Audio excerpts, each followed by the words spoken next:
Magandang araw sa ating lahat. Ang pelikula na naiatas sa akin ay ang Blood Diamond na si Edward Zick ang direktor at ang mga nagsulat naman ay si Charles Leavitt at Gabby Mitchell. Meron ako nilista dito na 3 tauhan, sila Jimon Honsu or Solomon Vandi sa movie, Jennifer Connelly which is si Maddie Bowen sa movie, at si Leonardo DiCaprio na bilang Danny Archer. So, si Solomon Vandi ay isang African. So, meron siyang pamilya at naninirahan sila sa parang isang village which is may mga kasama rin sila doon na African, ganon. So, parang ano lang sila, yung mga kumbaga sabihin natin mga mahihirap na tao. Ang pinagkakakitaan ni Solomon Vandi ay ang pangingisda. So, isang araw, habang kasama niya yung anak niyang lalaki, may nakita silang mga truck na sakay yung mga rebelde na may tala silang baril. So, syempre, si Solomon, alam niya kung saan patungo yung mga rebelde na yun. Kasi yung daan na yun is doon lang papunta sa kanila talaga sa parang village nila. So, syempre, si Solomon is agad-agad siyang tumakbo kasama yung anak niya para pumunta doon sa village na yon. So, syempre, truck yun, mauuna yung sasakyan kaysa sa kanila. Kaya, pagdating doon ng mga truck, pinagbababa rin ng mga rebelde yung mga tao doon sa lugar nila. Tapos, doon sa yung mga lalaki hindi nila binabaril kasi ang balak nila, yung mga lalaki doon is kukunin nila para magtrabaho doon sa minahan. So, kukuha sila, maghanap sila ng diamond sa pilitang pagtatrabaho kasi kung ayaw nila, syempre papatayin sila kasi nga mga rebelde yun. Syempre, yung trabaho nilang yun, wala din silang sweldo. Tapos kapag nagtago ka ng diamond, papatayin ka din nila.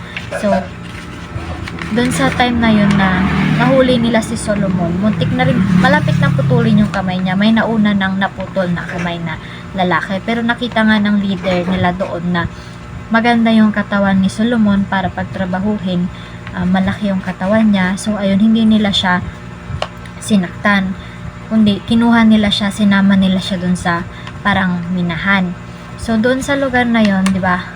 Ano siya, parang sapa, parang ganun, parang na yun, gamit nila yung paa nila or talagang hindi nila nakikita yung mga diamond, parang kumukuha lang sila ng mga bato doon sa ilalim basta tas tinitignan nila kung diamond, ganun. So, yun, meron yung time na yung isang lalaki doon na nagmimina din na nakita ni Solomon is nahuli siya na nagtago siya ng diamond na maliit lang.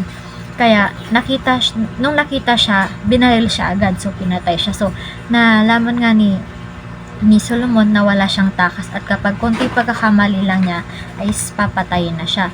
Tapos nung may nakapa siya sa ilalim, tinignan niya na nakita niya na isang malaking diamond. So, parang sinlaki siya ng 10, ganon. So, yun na yung parang pinakamalaking diamond. Tapos, parang pink yung kulay niya. So, kumbaga, rare diamond siya at mas mahal yon. Kasi, normally na nakukuha nilang diamond is parang ganon lang kalaki sa paminta. Tapos, yung parang pump na nagfi-filter dun sa lugar na yon is sumabog. So, parang pag naisip ni Solomon na parang, ay, pagkakataon ko na to para maitago itong diamond na nakuha ko. So, kahit natatakot siya kasi baka mahuli siya at mapatay siya, nagpaalam siya na parang magsi-CR siya. Pero, syempre walang CR doon, kaya doon lang sa mga gubat na may matataas na damo. So, doon siya. Tapos, bago yun, syempre kinapkapan muna siya. Pero, syempre alam ni Solomon nakakapkapan siya. Kaya yung diamond, inipit niya sa paa niya. Yung paa niya nasa ilalim pa rin ng tubig. So, hindi nila makikita yon.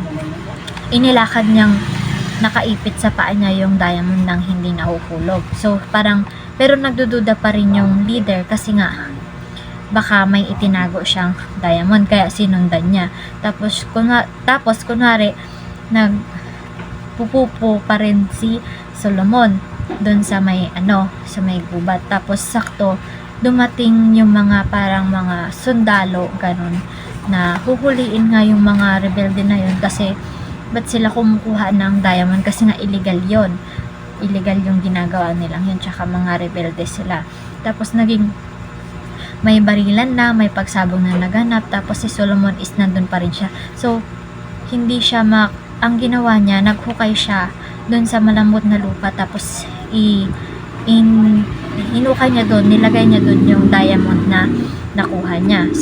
Yung diamond na yon, hindi niya na nakuha agad yon kasi nahuli din siya, nakulong siya. Sa kulungan na yon, nakilala niya doon, or nakita siya doon nung leader nila. Yun pala, nakita ng leader niya na meron siyang malaking diamond na naitago doon. So sinigaw-sigaw yun ng leader niya na meron siyang malaking diamond, saan niya tinago yun, ganon. Tapos narinig yun nung isang foreigner na si Leonardo DiCaprio na si Danny Archer. So narinig ni Danny Archer yun kasi nakulong din siya, kasi ang ginagawa niya is nag-aangkat siya ng mga diamonds. Illegal din yung ginagawa niya, nilalagay niya sa kambing, ganon, sa mga hayop, tapos ita-transfer niya, kunwari naglalakbay-lakbay lang siya, pero ang totoo talagang illegal yung ginagawa niya, kasi nagbebenta din siya ng mga baril, ganon. Tapos narinig ni Danny Archer yon, so nagkaroon siya ng interest na baka totoo na meron yung diamond na yun, kaya hinanap niya. Nung nakalaya na siya, kasi marami siyang connection, nakalaya siya, ang ginawa niya, sinabihan niya yung isa niyang parang kasakasama na palayain si Solomon Vandy. Tapos after syempre si Solomon, although masaya siya na nakalaya siya, nagtataka siya bakit siya nakalaya, kasi wala naman ngang magpepiansa sa kanya, parang ganon. Kaya naman may lumapit kay Solomon, sabi nga na may naghahanap sa kanya. Tapos yun, nakilala ni Solomon si Danny na may gustong makita yung diamond. So si Maddie Bowen naman is nakilala ni Danny Archer yon. Si Maddie is isa siyang babae, kwan siya, parang nagdi-disguise siya, pero ang kwan niya, ang totoo is para siyang dito yung mga nag-i-interview, ganun, yung parang sa news, ganun yung trabaho niya. Parang naghahanap siya ng impormasyon tungkol nga doon sa mga rebelde doon, sa nangyayari sa lugar na yun, kasi nga marami nang nagaganap na rebelde, marami nang nag-aalsa, ganun. Tsaka yung lugar na yun is parang tawag dito, parang mapanganib na napuntahan, at saka yung mga natives doon, yung mga African, is talagang kawawa sila, kasi yung mga diamond na para sa kanila dapat is napupunta sa kung saan-saan, kasi nga madaming rebelde. Tapos yun nga, na si Danny Archer naman, ang gusto niya lang sana talaga, kasi nga manloloko siyang tao, ang gusto niya lang is makuha yung diamond. Tapos 'di ba, nakuha na nila yung diamond doon. Tapos pero nakita sila, may nakakita sa kanila, ang ginawa is talagang parang nakipaglaban sila, may helicopter pa na pati sa bundok, umakyat pa sila ng bundok, kasi sa may bundok yon, para lang makaalis. So ang gusto talaga ni Solomon is mailigtas yung anak niya na lalaki, kasi yung anak niyang lalaki is nakuha din pala ng mga rebelde at ginawa nilang rebelde din. So yung anak niya is marami na rin napatay na tao, so para siyang na brainwash na tama yung ginagawa niya. So syempre anak ni Solomon nga yun, pinag-aaral na yun, matalino yung anak niya, so parang masakit sa loob niya na nangyari yun. Tapos nalaman nga ni Danny Archer yung kwento ni Solomon, so parang naawa siya, na parang ayaw niya na rin lokohin.